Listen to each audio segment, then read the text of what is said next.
Soy Silvia Gabarrot. Trabajé en la edición y el diseño del libro junto a Matías. Cuando tomé contacto con el material, leer textos y ver imágenes de una realidad tan vulnerable me conmovió. Me encontré con un relato y una visión cruda que intenta no juzgar, una realidad que creemos ajena y que a veces no lo es tanto. El desafío era que todo lo que se expresaba en el texto y en las imágenes pudiera ser trasladado a la gráfica, a un libro, a sus páginas, ser un objeto. La edición consistió en condensar, pulir los textos. Dejamos afuera fotos que nos llevaban a lugares comunes. Pensamos que fuera un objeto sensible, delicado, con cierta rusticidad, aspereza, contraste y ruido. Editábamos y reflexionábamos su estructura, el recorrido narrativo. Hicimos varias maquetas antes de llegar a la versión final, la versión que finalmente se imprimió. En la primera maqueta probamos que fuera anillado, como una libreta de apuntes, formato clásico, papel obra. Probamos que los textos sobre fondo blanco, escaneados en una hoja de expediente, como trama para contener uno de los relatos. Matías siguió trabajando el texto. Vino otra edición, otra puesta en página. Me pongo a pensar el trabajo puramente gráfico de nuevo. Me resultaba demasiado grande el tamaño del libro. No se sostenía, se volaba, como si no lo pudiéramos agarrar. Los textos en un tamaño de letra clásica se perdían y que tuviera tanto blanco alrededor, en vez de concentrarse, se dispersaba. El escaneo de la hoja del expediente tenía que ser la base para todos los relatos. La hoja blanca nos daba una luminosidad extraña a la materia viva del libro. El papel tenía que ser rústico. Si se empastaba en la impresión, no importaba que se empaste. No necesitaba el libro el perfecto detalle. Teníamos que lograr un equilibrio entre el diseño, la escritura y la imprenta. El texto nos dio herramientas para armar un mundo que a su vez nos lleva a la imagen. Usamos una tipografía clásica en alusión a la máquina de escribir y bastardilla para una segunda voz, la voz del que escucha. Releo los textos y por momentos empiezan a fusionarse las dos voces. En cuanto a las imágenes, solo dejamos las que no tuvieran una geografía identificable. Hicimos una limpieza de fotos y adjetivos en el relato que no necesitábamos mostrar ni contar. Este estilo de vida que los protagonistas se ven obligados a asumir y a vivir puede ser en cualquier lugar del mundo. Las violencias se multiplican, están en todos lados. Es un libro como espejo, de relatos que se pueden tocar, escuchar y reflejar.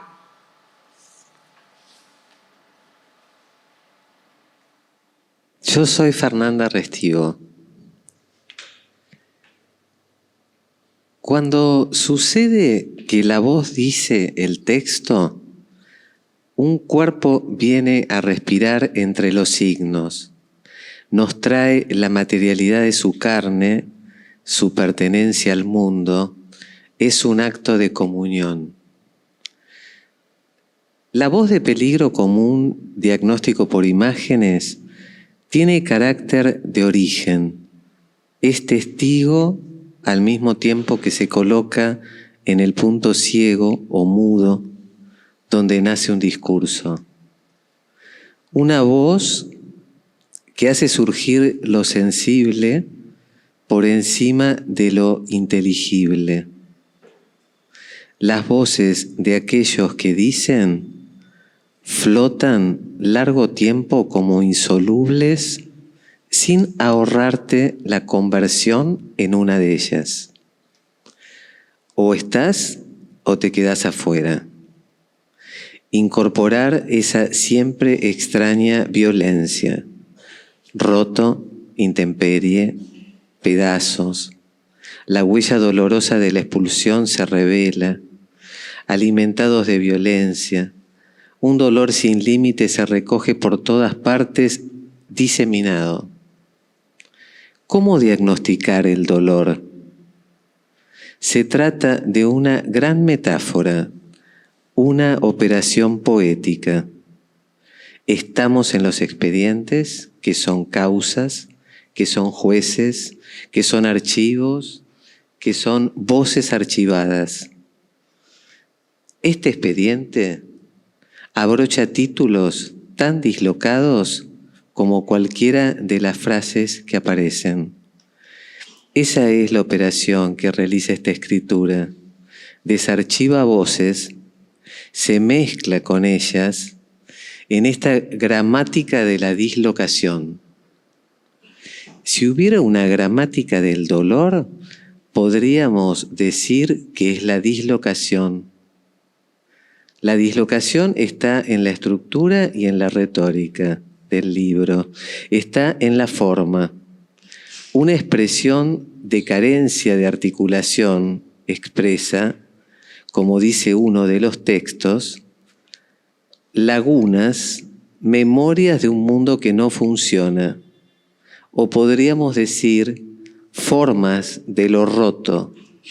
Entonces, el que nombra, que es el que escribe, elige poner en escena la dislocación, o mejor decir que también se disloca.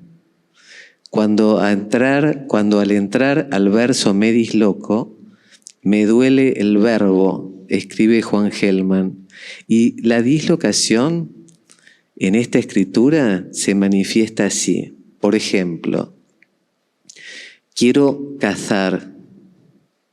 La lógica de este título es alusiva. Te lleva a colocarte del lado de la presa. El mensaje se construye solo si podés colocarte en esa elisión. Y entonces la presa sos vos. Dice así: quiero cazar. La hago corta, la conozco dura, me siento un monstruo antes de arrepentirme.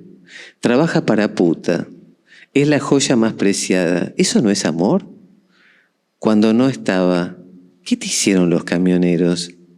¿Quién sufrió más? Somos mala sangre. En el texto titulado Efectos hay otro desplazamiento. Hay una efectuación del golpe, un golpeada que te llega a vos. Efectos. Llegaba mareado los jueves cuando iba a visitar al santo. En la audiencia dijo: no voy a volver a consumir alcohol porque no quiero perder a mi familia. De la noche a la mañana dejó. Hace 3 años falleció el tío. Tuvo una recaída hasta el día de hoy. Una noche desapareció, algo malo sucedió. Perdió el turno, tenía un buen trabajo, lo perdió. Nunca pegó, sentí un golpe muy fuerte en la columna. Escuché gritos, pregunté: ¿qué pasó? No me quiero hundir, quiero que se vaya de la casa. Las relaciones causales en esta escritura se presentan bajo la apariencia de una relación causal entre los hechos. Nos encontramos con un montaje donde no hay una causa y consecuencia. El conector entonces no cumple su función. y es de este modo que se nos da a sentir lo dislocado. Se llama de contagio. Acá lo podemos ver. No levantó más la mano, pero sí la boca. De los malos tratos me vino un quiste. Por eso renuncié. Después mis hijos lo llamaron. Porque no tenemos plata, entonces me levantó la mano. ¿Cómo diagnosticar el dolor? Un pantalón deshabitado y unos tornillos en la articulación rota son las últimas imágenes testigos de este dolor.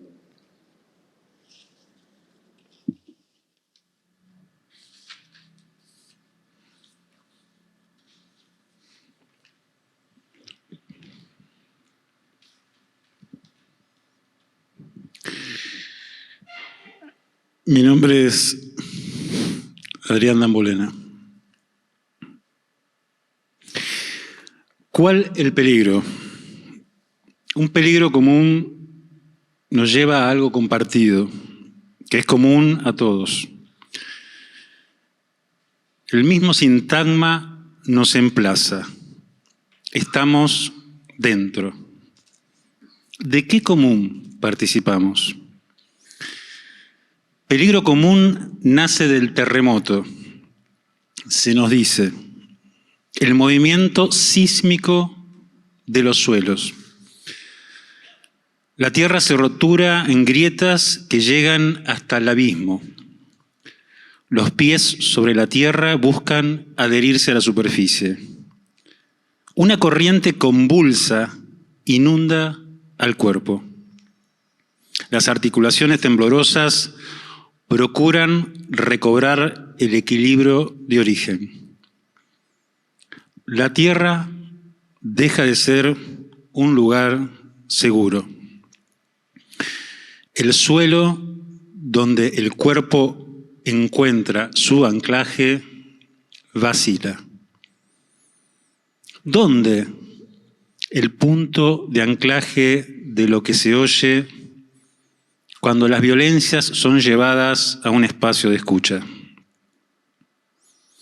El cuerpo textual que propone quien escribe está hecho de imágenes fotográficas y palabras. Las frases son extraídas de la escucha en una institución pública de quienes han sido afectados por actos de violencia. Imágenes y palabras no se integran, no se subsumen unas a otras. Participan en un espacio de contigüidad, una junto a otra. Demarcan un territorio de convivencia, corren en paralelo. Ya la falta de articulación nos pone en relación a una ausencia. Quien escribe no habla sobre el drama de las violencias, del dolor mudo. No es un hablar sobre. Hablar sobre es emplazarse en un punto de vista, en una moral, un yo que juzga a un tú. Hay en extremo un cuidado de no instalar estas personas. Quien escucha entiende que la voz gramatical no es inofensiva, que el uso de las personas gramaticales construyen realidades, afectan cuerpos, que el tú, la segunda persona del singular, te apunta, te toma como blanco. No hay ningún lugar que apunte a un tú eres, ni yo ni tú. Coloca el oído, la voz, en ese punto neutro. No hacer de la escritura del dolor la narrativa de un drama. La escritura del dolor ha quedado en manos de figuras retóricas, de una voz gramatical impersonal. Es una escritura que compone con pedazos que no constituyen un relato, tal cual los ha recogido en el terreno de su escucha. No hay trama, es más bien una urdimbre donde falta el hilo que la entrame. Es como hablar faltando el hilo. ¿Qué narrativa se compone con ese faltante? Diagnóstico. Está rota la articulación. El hueso, última superficie de escritura. Después no hay más, lo definitivo. Como en Reus, una imagen radiográfica diagnostica. El dolor ha llegado al hueso. Duele la articulación. No podría componerse en una narrativa dramática eso cuyo diagnóstico es la articulación está rota. Se trata más bien de dictar esa escucha, de componer el cuerpo de texto que le corresponde. El montaje está compuesto por varios cuerpos poéticos. Cada uno lleva un título que podría equivaler a una línea del verso.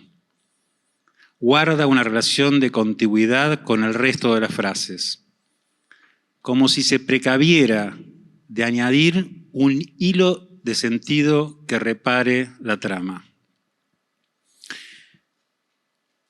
Poetizar porque no hay objeto sobre el cual hablar.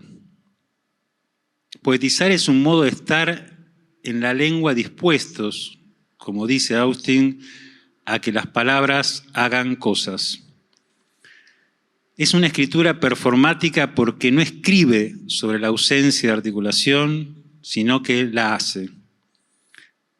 Escribe la ausencia en la ausencia.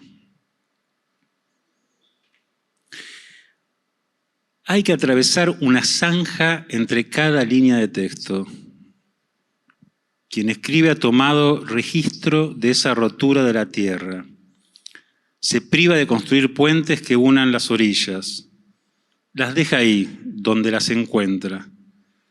Entre frase y frase, el dolor mudo. Se avanza entonces por saltos, porque es la articulación la que duele. Cada frase por sí misma abre un expediente. Se apilan como el archivo.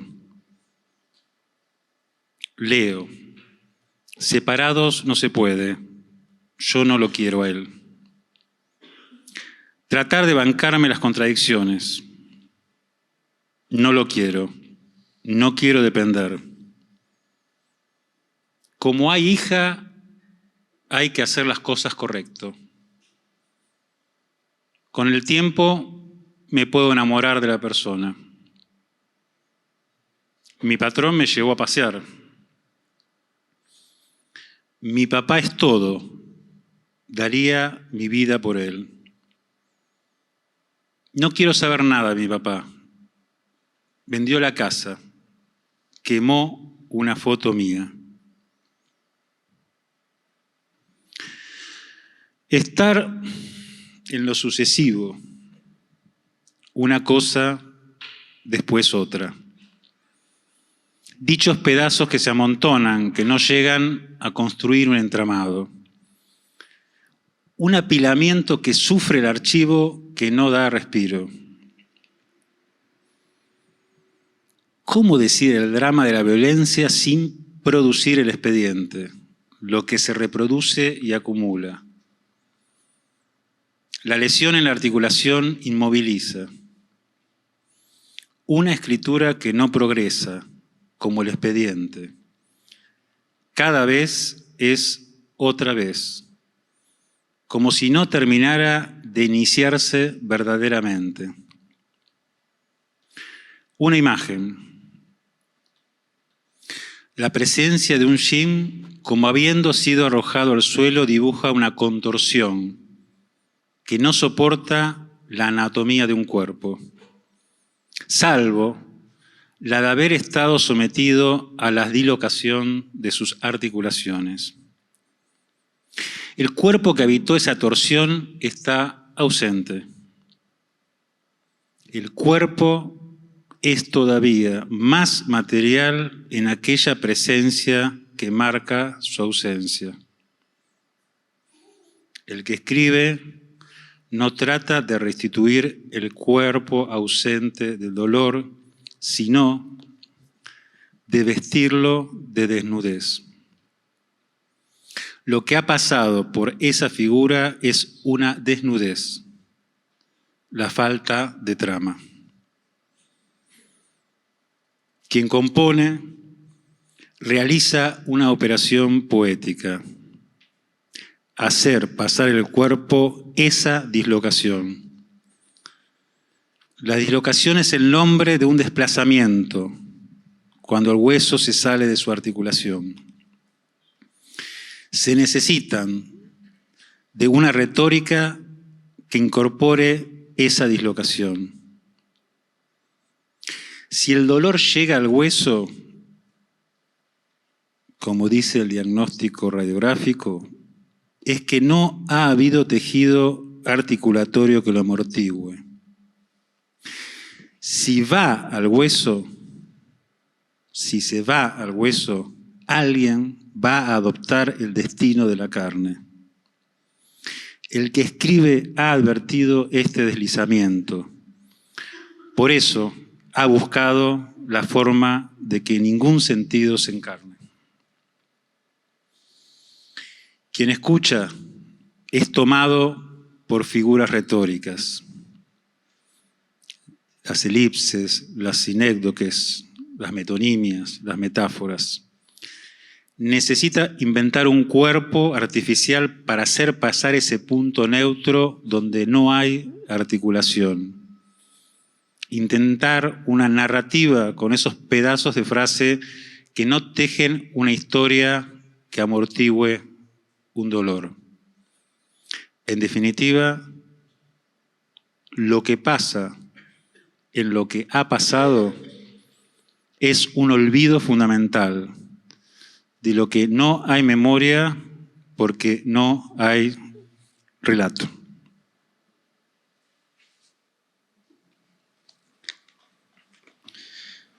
Soy Matías Krimer, psicólogo y fotógrafo. Mi vida transcurrió entre Montevideo y Mar del Plata hasta hace 15 años que me asenté en esta ciudad.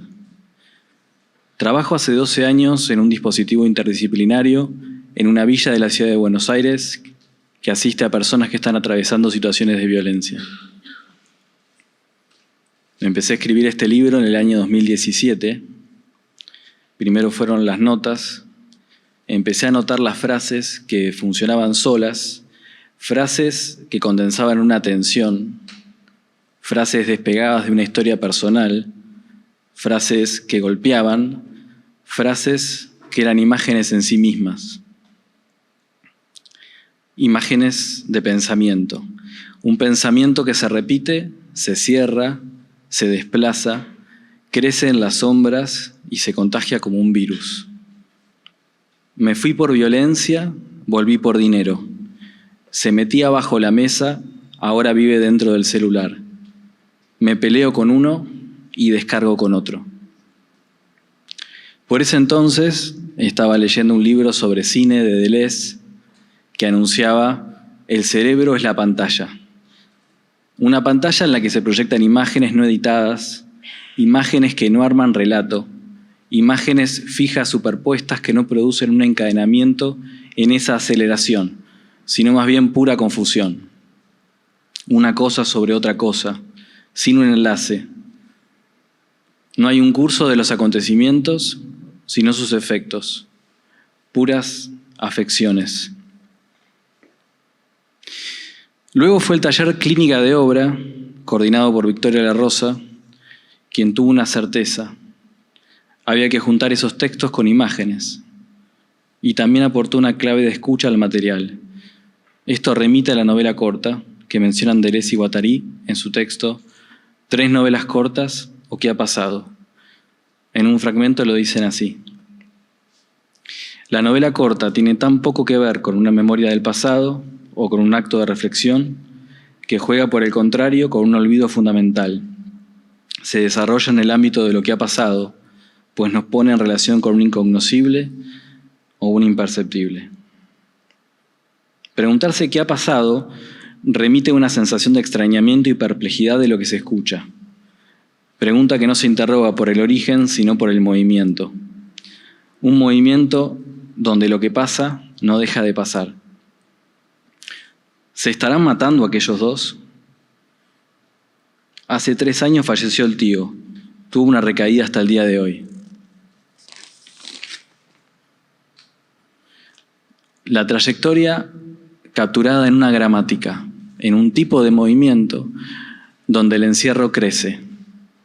Ideas con gran capacidad para diseminarse que van tomando distintos ámbitos de la vida de las personas y se metamorfosean reapareciendo en zonas aún no colonizadas. El uso de los condicionales refiere a un destino donde queda dicho lo que pasó y lo que va a pasar. Las elipsis no se presentan para economizar un relato, sino que es un salto que te hace caer en la confusión. No es extraño que uno se pregunte cómo llegamos hasta acá. En un tercer momento, cuando aparecen las imágenes, surge la necesidad de trabajar con alguien en una edición fotográfica. Desde entonces hasta el final, fui trabajando en distintos momentos con Silvia Gabarrot, no solo las imágenes, sino la maquetación de todo el libro. La tarea principalmente se orientó a componer una mirada sobre la violencia no moralizante, una mirada que no reproduzca la violencia del juzgamiento. La violencia es un mecanismo que se reproduce despegado de los cuerpos que la encarnan. La violencia se escucha en un discurso desarticulado, elíptico, que va a los saltos, donde faltan los conectores, las oraciones no terminan ni tienen huecos. Las imágenes aluden a lo imperceptible, aquello que escapa a la posibilidad de ver, lo que no se entiende cómo ha podido pasar, aquello que puede pasar en cualquier lado. En otro momento trabajé también con Martín Stoll, otro editor de fotografía, y en esa edición hicimos una poda de muchas marcas temporales y referenciales. Índice, números de página, citas, algunas imágenes. Quitar la idea de una localización. El libro iba siguiendo la pista de lo no localizable, donde las referencias quedan borradas, donde se tiene que terminar de componer con quien lo lee, donde el lector ingrese a un espacio en el que su cuerpo tenga un lugar, donde se pueda sumergir. La violencia produce un espacio inmersivo, dado por su imantación, un lugar que en su punto más álgido nos arrastra a un punto fijo. No hay una afuera y siempre se puede soportar un poco más. Es un espacio que se justifica a sí mismo en nombre de todo lo que ancla. Familia, madre, esposo, dinero. Se escucha una sofocación. El amor ciega. Vamos a estar juntos por desgracia. Como hay hija, hay que hacer las cosas correcto.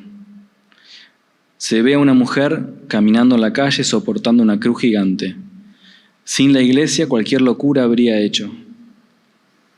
Se ve una biblioteca de madera que acumula expedientes judiciales. Tengo ganas de irme a un juzgado y decirles que no puedo más.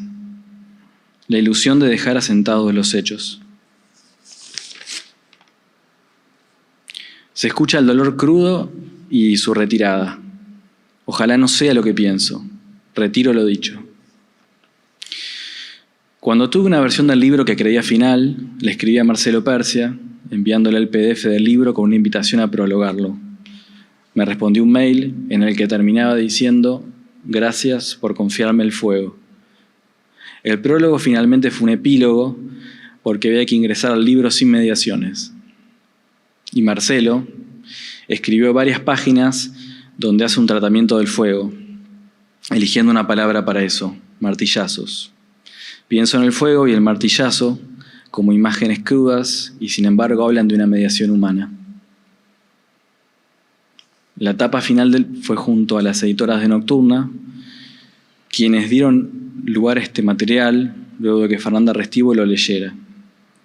Con su mirada pude terminar de disipar una duda, que este libro es un libro sobre escucha clínica, una escucha que recoge fragmentos y hace un montaje con eso. La materialización de las tapas, la idea de que haya una aspereza y un trabajo artesanal, se compuso junto a Nocturna, Diego Posadas y Leonora D'Alessio. Trabajar junto a las editoras en esta presentación me permitió seguir pensando diferentes claves para el libro. La escucha en la intemperie, los fragmentos que se componen en un montaje. Armar un relato me puede llevar mucho tiempo. Las cosas se me articulan de un modo particular, con algunas omisiones y silencios.